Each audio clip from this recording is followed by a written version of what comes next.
Hello everyone, मैं हूं हर्ष पांडे। स्वागत है आप सभी का मेरे यूट्यूब चैनल पे। तो जैसा कि आप लोगों ने पहले ही टाइटल में पढ़ रखा है, black hole and so black, यानी कृष्ण विवर यानी ब्लैक होल इतने भी काले नहीं होते। तो क्या सच में ऐसा होता है? कोई चीज़ जो किसी भी चीज़ को, कोई रेडिएशन हो, कोई लाइट हो, कोई भी चीज़ जो किसी को भी अपने से इमिट नहीं होने देती, अपने से दूर नहीं जाने देती, खींच लेती है ग्रेविटी से, वो कोई कलर कैसे इमिट करेगी? कलर इमिट करना मतलब एक पर्टिकुलर वेवलेंथ की लाइट वहाँ से इमिट हो रही है, तब तो वो ब्लैक नहीं किसी और कलर का है, या फिर ब्लैक ही है तो थोड़ा सा इमिट हो रहा है, लेकिन वो तो कुछ भी इमिट नहीं होने देता। अभी तक अपने मेरे पिछले वीडियो में मैंने बताया था आप लोगों को कि जो ब्लैक होल्स होते हैं वो कुछ भी इमिट नहीं करने देते हैं, वो पूरी तरीके से काले होते हैं। और आज बोल रहा हूँ कि black hole and so black. तो जानते हैं इस चीज़ को, इसीलिए मैंने कहा था कि ये बहुत ही इंपॉर्टेंट और बहुत ही अलग टॉपिक है जो आप लोगों को कोई नहीं बताएगा। तो पहले मैं आप लोगों को ब्लैक होल की एक और प्रॉपर्टी बता देता हूँ जो शायद मुझे पिछले वीडियो में बता देनी चाहिए थी, लेकिन मैं आज बता देता हूँ आप लोगों को। कोई भी दो ब्लैक होल जब आपस में टकराते हैं, या फिर कोई भी चीज़ जिसके पास मास हो, जैसे डस्ट पार्टिकल्स है, क्लाउड्स हैं, वो जब टकराते हैं और अंदर जाते हैं ब्लैक होल के, तो वो ब्लैक होल का मास बढ़ा देते हैं। अब अगर बात करें दो ब्लैक होल्स की, तो अगर एक ब्लैक होल इतना बड़ा है और दूसरा ब्लैक होल इतना बड़ा है, ये जब दोनों मिल जाते हैं तो जो ब्लैक होल का एरिया है वो दोनों के सम के बराबर हो जाएगा, वो इतना बड़ा हो जाएगा। वैसे जब अगर पार्टिकल्स ढेर सारे अंदर जाने लगते हैं तो भी ब्लैक होल का साइज बढ़ जाता है। थर्मोडायनेमिक्स की भाषा में इसे एंट्रोपी कहते हैं, जो कि आपको पता होगा कि एंट्रोपी किसी भी चीज़ की घटती नहीं है, वैसे ही ब्लैक होल कभी भी घटता नहीं है। अब यहाँ पे मैंने थर्मोडायनेमिक्स की बात की, यानी उष्मागतिकी की बात की, तो पहले मैंने एंट्रोपी वर्ड यूज़ किया। तो आपको पता होगा कि जैसे किसी भी चीज़ की एंट्रोपी घटती नहीं है, एक आपको ब्लैक होल से जो ब्लैक होल है उसका एक प्रॉपर्टी थर्मोडायनेमिक्स से मिल रही है। सेकेंड लॉ ऑफ थर्मोडायनेमिक्स भी ये कुछ कहता है, वो ये कि कोई भी चीज़ जिसके पास मास हो, स्पेस हो, अगर उसके पास मास है तो उसके पास हीट होगा, और हीट होगा तो वो एनर्जी या फिर कोई रेडिएशन इमिट करेगा।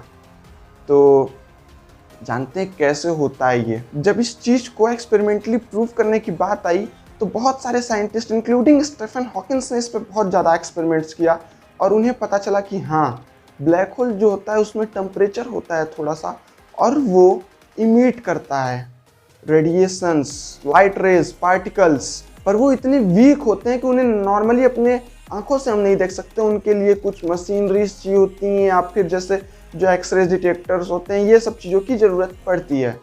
तो उन्होंने इस पर थोड़ा सा और एक्सपेरिमेंट किया और उन्हें दो और बातें पता चली। वो दो बातें क्या थी? पहली बात उन्होंने ये कही, higher the mass lower the temperature. जितना अधिक मास होगा किसी ब्लैक होल का उतना कम टेम्परेचर होगा।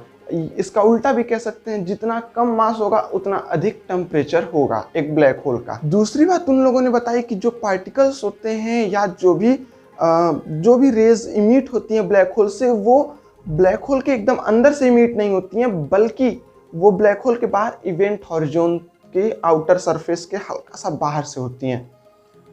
ये हो गई सिंगुलैरिटी, ये हो गया ब्लैक होल का आउटर पार्ट। इतना ही बड़ा लगभग होता भी है रियलिटी में एक ब्लैक होल, जैसा लोग बताते हैं, साइंटिस्टों ने बताया है। और ये इसका आउटर पार्ट इवेंट हॉरिजॉन है। जो रेज इमिट होती हैं वो यहाँ आउटर पार्ट से रिलीज होती हैं। यहाँ पे जो थोड़ा सा स्पेस होता है, इन जगहों से वो रेडिएट होती हैं, पर इतनी वीक हो जाती हैं ग्रेविटेशनल पुल के कारण, इतनी वीक होती हैं उस गुरुत्वाकर्षण बल के कारण जो ये ब्लैक होल लगाता है उन पे, कि उनको नापना भी लगभग नामुमकिन हो जाता है। तो पहली प्रॉपर्टी से हमें कुछ और भी बातें पता चली, जैसे कि मैंने आप लोगों को बताया कि जब किसी भी चीज़ का जो ब्लैक होल है उसका जो मास कम होगा तो टेम्परेचर हाई होगा, और अगर टेम्परेचर हाई हुआ ऐसे केस में क्या होगा कि वो थोड़ी सी तो इमिट करेगी ही, थोड़ी सा हीट इमिट करेगा, थोड़ा सा रेडिएशन इमिट ज़्यादा करेगा, क्योंकि मास कम है तो ग्रेविटेशनल फोर्स थोड़ा तो कम होगा कंपेरेटिवली, तो वो इमिट करेगा। और जब वो इमिट करना शुरू करेगा तो उसकी इमिशन रेट जो है वो बढ़ जाएगी, उसके जो पावर है वो धीरे धीरे कम होने लगेगा, मास कम होना शुरू हो जाएगा एक ब्लैक होल का। धीरे धीरे मास कम होता जाएगा, कम होता जाएगा, क्योंकि जितना ज़्यादा इमिशन बढ़ेगा उतनी तेज और इंक्रीज होने लगेगा। और फाइनली, क्लियर तो नहीं है, पर स्टीफन हॉकिंस ने अपनी किताब में लिखा है कि जब वो बिल्कुल बहुत कम मास हो जाता है तो वो बहुत तेज जो ब्लैक होल होता है वो ब्लास्ट होता है। एक हाइड्रोजन बम नहीं बल्कि मिलियंस यानी करोड़ों हाइड्रोजन बम्स को एक साथ फोड़ दिया जाए उतनी भयंकर ब्लास्टिंग होती है और इस तरीके से ख़त्म हो जाता है एक ब्लैक होल। अब देखिए ये जो हमारे हीट होता है ये कितना होता है।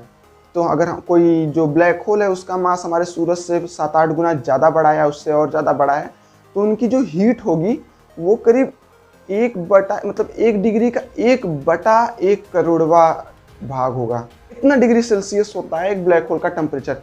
फिर भी कितना भी हो वो हीट तो रेडिएट करेगा ही, हीट इमिट करेगा, रेज इमिट करेगा, रेडिएशन इमिट करेगा। अभी अभी मैंने आप लोगों से रेडिएशन इमिशन की बात करी, आप लोगों को समझ में आया, एनर्जी इमिशन समझ में आता है। इसके अलावा आपको जो लाइट रेज हैं उनकी इमिशन समझ में आई, पर क्या ये सच में कोई रेडिएशन जैसे अल्फा, बीटा, गामा या एक्सरेज भी इमिट करता है? और इसको जानने से पहले हम जान लेते हैं एक अलग तरीके के ब्लैक होल के बारे में, प्रिमोर्डियल ब्लैक होल। क्या होता है ये प्रिमोर्डियल ब्लैक होल? एक्चुअली जब ब्रह्मांड की उत्पत्ति के साथ ये प्रिमोर्डियल ब्लैक होल्स बन जाते हैं। और मैं आप लोगों को बताऊं कि ये ब्लैक होल स्टार्स के फॉर्मेशन के प्रोसेस से नहीं बनते, बल्कि जो ब्रह्मांड में फैले हुए डस्ट पार्टिकल या कण होते हैं वो आपस में जब टकराना शुरू हो जाते हैं तो उनके कोलैप्सिंग से ये प्रिमोर्डियल ब्लैक होल्स बन जाते हैं।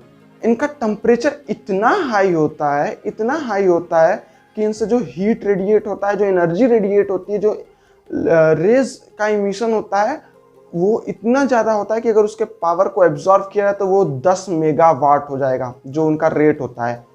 और ये जो प्रिमोर्डियल ब्लैक होल होता है ये बहुत ही ज़्यादा अमाउंट में एक्स रेज और गामा रेज इमिट करता है। हालांकि ये जो गामा रेज होती हैं ये बहुत ज़्यादा अमाउंट में होती हैं पर बहुत ही वीक स्ट्रेंथ होती है इनकी, इसलिए इसको डिटेक्ट करना बहुत ही मुश्किल हो जाएगा। मतलब लगभग इम्पॉसिबल है इन गामा रेज को और एक्स रेज को डिटेक्ट करना। और इनका जो साइज होता है ये हमारे सूरज से भी छोटे हो सकते हैं। इनका जो साइज मतलब इनका जो मास होता है वो हमारे सूरज से भी कम हो सकता है। लगभग जैसे एक बहुत बड़ा पहाड़ हो वो एक न्यूट्रॉन जितना बड़ा हो जाए, वैसे ये होते हैं। और ये बहुत ज़्यादा अमाउंट में फैले हुए हैं हमारे पूरे ब्रह्मांड में। सबसे ज़्यादा यही टाइप के ब्लैक होल्स होते हैं, प्रिमोर्डियल ब्लैक होल्स। अब इतनी ज़्यादा ये वीक गामा रेज को रेडिएट करते हैं ना कि इनको डिटेक्ट करना लगभग इम्पॉसिबल है। और इनको डिटेक्ट करना है तो पृथ्वी जितना बड़ा कोई एक गामा रे डिटेक्टर जैसी मशीन बनानी पड़ेगी और उसको भी स्पेस में रखना पड़ेगा। क्यों?